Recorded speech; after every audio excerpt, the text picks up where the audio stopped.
Today's MMA T Company fight preview is with newly signed professional MMA fighter Nick McCarty. Nick is going to be fighting on March 19th at Combat Night Orlando. Nick, thanks for joining us today. I know you got a jam-packed schedule leading up to this fight in a few weeks. Just want to know how you're feeling going into the tail end of this camp. Feeling pretty good, man. Obviously, there's gonna be like your soreness and bruises, but it's nothing serious right now. I'm just excited to hop back in there. And you're currently, I believe, 1-1 as a professional, right? So pretty early on in your pro career. But talk me through, just how you got into mixed martial arts, how you started training. Did you have a background in it as a kid? Did you wrestle, taekwondo? Where did this come from? Honestly, I sort of fell into it. So leaving college, I used to play like a lot of ball and everything, but obviously making it to the pros like wasn't really a realistic dream. So I'm like, all right, I want to stay in shape. I want to find something new to do. Been a huge fan of the UFC, and I just so happened to find a gym that was 10 minutes away from my house. So stopped in, and I fell in love with jiu-jitsu, and then from there I found Muay Thai eventually, and sort of just stumbled into like the whole fighting thing. So you didn't have any kind of combat sport background, but it seems like you did have a pretty competitive, just sports background in general. So that base athleticism is there, but you didn't make your amateur debut until 2019. Fast forward till 2020 to 2022, you're making your third professional fight. I see you've had a Muay Thai fight in there, and you've pretty much just been competing nonstop since that first fight. Is that part of that athletic background where you just want to keep going, keep grinding, keep fighting? It is, like if I'm healthy enough, I want to try to just stay active because I know I started late, so I want to try to build as much experience as possible. And that experience that you're talking about, you said you fell in love with jujitsu, fell in love with Muay Thai. Are you also, competing in jujitsu, or is there any Muay Thai or boxing smokers? What does that look like on, just that level of competition? So in between fights, like if there is any like matches or anything, I would love to take them, but my emphasis is always on like my cage fighting. So if I have a match coming up or a fight coming up, I try to put like the matches to the side until I finish up with those. And what does your training typically look like? I mean, because you're still pretty green in the sport, so it seems to me like for being 1-1 as a professional, you're still learning a lot every single day. Like, are you doing two a days? Are you throwing in strength training? What does your day to day look like? Honestly, it is two days. It is strength training. That's a bit on the inconsistent side, so I'm still trying to figure that part Mhm. out. But I'm always training. I'm always training. If not training, I'm helping to teach kids or jiu-jitsu or Muay Thai in that aspect. So I'm not working my body, but I'm working my mind in that realm. But yeah, I'm always in the gym. What has teaching kids classes done for your understanding of jujitsu and Muay Thai? Um, I really have to dive deep into the technique because it's one thing for me like to work a move and like understand it, and it's another thing to explain it to somebody else that may not have like the same traits as I do. So I could be a bit longer or a bit quicker than somebody that I'm trying to show like move to, not as a coordinated or athletic. So I have to like try to find a way where they can also understand the move. And do you find that then helps when you're taking classes, right? To understand things on a different level based on how somebody is explaining that during class. Yeah, 100%. Because like now you have to get outside of yourself and see it from like an outside perspective, and even just seeing like my coach teach, I'm like, okay, so how does he explain Mhm. this to a whole bunch of people that have various skills and backgrounds? So yeah, it helps a lot. And that it seems like you're always in the gym, right? Between training two a days, teaching kids. If there is any strength and conditioning, you said you're still kind of dialing that in.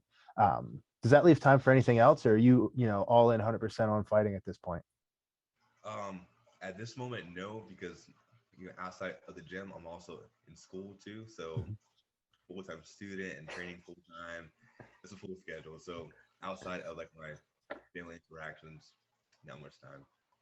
And what are you studying in school? Sociology. Okay. Do you have any plans or know what you want to do with that once you graduate? Long term, I want to figure out like how to involve martial arts into like all aspects like of school, or at least as like an extra class. 'Cause I feel like martial arts, not just like the physical aspect, it's great for spiritually and emotionally, like for kids. And I know now, not a lot of kids actually are outside and working and cooperating, and I feel like adding martial arts like will help their confidence and everything.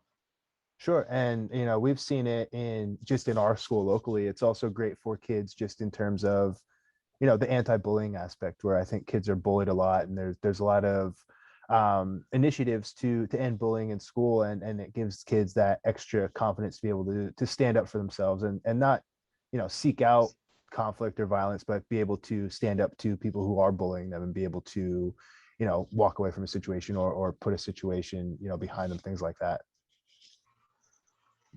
Um, Now, when you are, you're 2 weeks out, right? Roughly, it's the 19th, so 17 days away from when we're recording this now.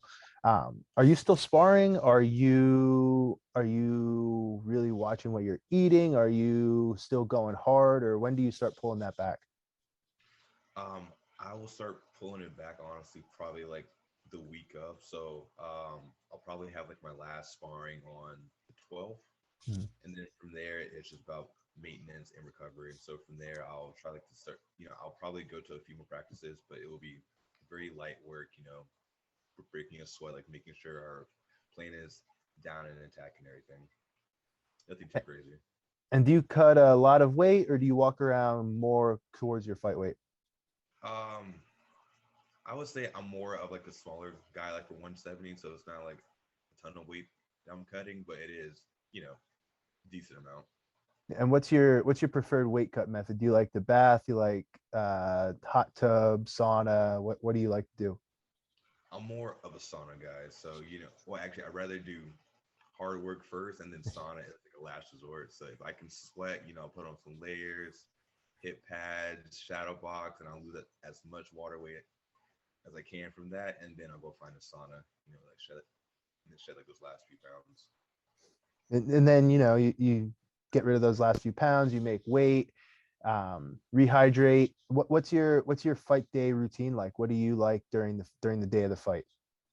Day of the fight, like to wake up, I like to get like a morning shakeout done, so like, I like to break a sweat, like make sure I'm nice and loose, and then after that, I'll have like a late breakfast, and then from there, probably a nice walk, a power nap, and then just try to stay in the zone from there. And you seem, sitting here talking to you, this is the first time we really got to sit down and talk to each other, but it seems like you're super relaxed, super calm. Is that how you are when you fight? Do you feel relaxed, or do you get, pre-fight jitters, nerves? What do you like, an hour and then, right before you walk out?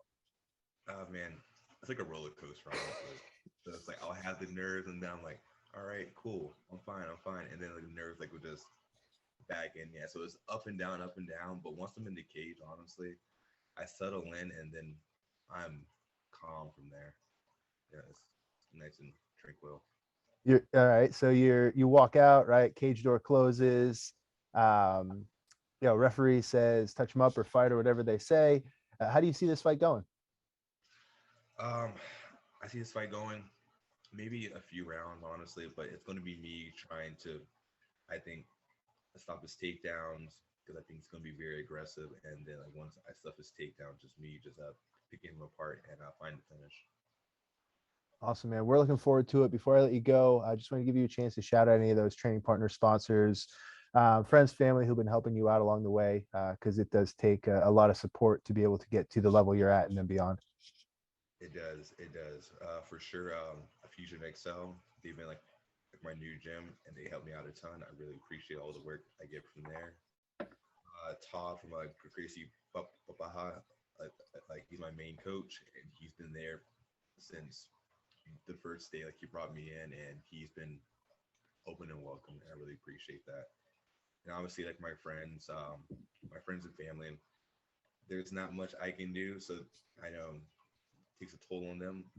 They understand that this is like my main focus, and they're all in for me. Awesome, Nick. Like I said, we're looking forward to this fight. That's going to be on March 19th down in Orlando. Kick some ass. We'll see you on the other side. Yeah. Thank you, John. All right. Appreciate it. Thank you. Appreciate you too.